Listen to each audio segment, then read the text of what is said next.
उत्तर प्रदेश के मुख्यमंत्री आदित्यनाथ योगी ने दबंग भूमाफियाओं पर लगाम लगाने के लिए बुलडोजर नीति चलाई है।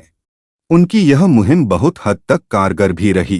जमीनों पर कब्जा करने वाले दबंग भूमाफिया पर योगी का हंटर ऐसा चला कि सब भूमिगत हो गए, लेकिन कानपुर में कुछ ऐसे माफिया अभी भी सक्रिय होकर बुजुर्ग और मजलूमों की जमीन पर कब्जा किए बैठे हैं।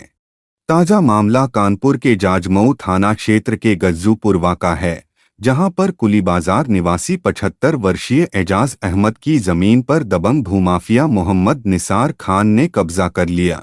एजाज अहमद ने कई साल पहले गज्जूपुरवा में आरजी की जमीन खरीदी थी, लेकिन तबीयत खराब होने के चलते वो उसकी देखभाल नहीं कर सके, जिसका फायदा उठाकर भूमाफिया मोहम्मद निसार खान ने कब्जा कर लिया। इतना ही नहीं, उस भूमाफिया ने उस जमीन को कई टुकड़ों में लोगों को बेच दिया। अब उस जमीन पर अवैध लेदर कारखाना और मकान बन गए। असली हकदार एजाज अहमद एक बार अपनी जमीन को देखने पहुंचे तो भूमाफिया ने अपनी दबंगई का परिचय देते हुए उनको वहां से भगा दिया, जिसके बाद पुलिस में शिकायत दर्ज कराई गई, लेकिन पुलिस की तरफ से कोई कार्यवाही नहीं हुई। अब पीड़ित बुजुर्ग ने मुख्यमंत्री आदित्यनाथ योगी से इंसाफ की गुहार लगाई है। पीड़ित को आशा ही नहीं, उम्मीद भी है कि मुख्यमंत्री उनकी बात को सुनकर इंसाफ जरूर दिलाएंगे। देखिए, वर्तमान में तो एजाज अहमद इरशाद अहमद के नाम है वो ज़मीन, ठीक है ना। 64/2 गज्जूपुरवा स्थित ज़मीन है, ठीक। 35 वर्ष पूर्व उन्होंने किसी हिंदू व्यक्ति से ज़मीन खरीदी थी, उसका बाकायदा मुख्तारनामा, उसकी रजिस्ट्री, ये सारी चीज़ें यहाँ पर मौजूद हैं, ठीक है। ये पेपर एक बार बेल में भी लग चुके हैं, जिसमें साफ लिखा हुआ है सीन इन बेल, ठीक है।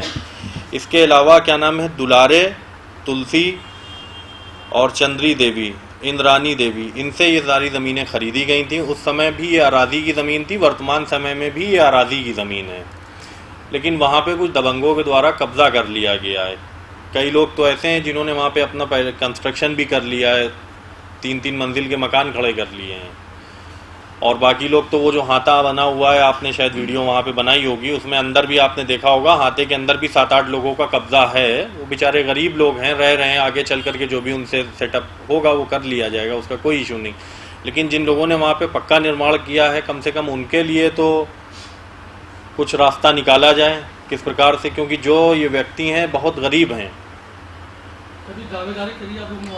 दावेदारी इससे पहले उन्होंने कई बार करी, जैसा कि आज भी आपने देखा होगा, जब हम लोग वहाँ पे दावेदारी के लिए गए तो तमाम लोगों की भीड़ इकट्ठा हो गई। भाई वर्तमान में उनके कोई पुत्र वगैरह तो हैं नहीं, वो बेऔलाद हैं, बेसहारा लोग हैं। अब उनको कहीं से पता चला होगा हमारे बारे में, बॉबी भाई जिनकी से अभी आपने थोड़ी देर पहले बात करी, बॉबी भाई उनके भांजे हैं, उनके ज़रिए हमारे पास आए। भाई हमारा काम है लोगों को न्याय दिलाना, लोगों की आवाज़ उठाना।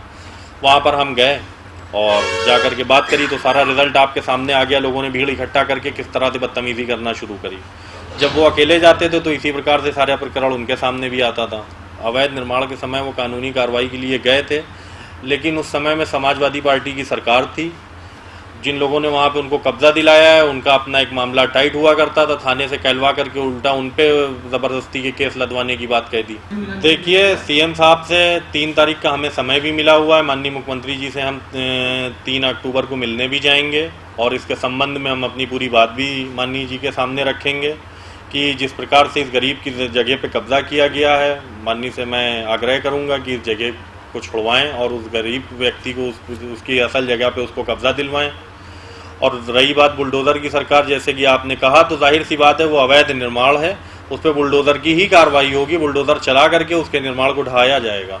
क्या कभी संबंधित थाने में आप लोगों की शिकायत कराई थी? देखिए, संबंधित थाने में वो कई बार गए, इससे पहले 10 बार 20 बार गए, थाने से उनको भगा दिया गया। लेकिन अब सरकार आई है ऐसी जिसमें सबका साथ सबका विकास है, और अब जा कर के थाने में भी, कमिश्नर साहब के यहाँ भी, जॉइंट कमिश्नर साहब के यहाँ, सभी जगह एक प्रतिलिपि इस पेपर के साथ में दी जाएगी और न्याय के लिए बात किया जाएगा।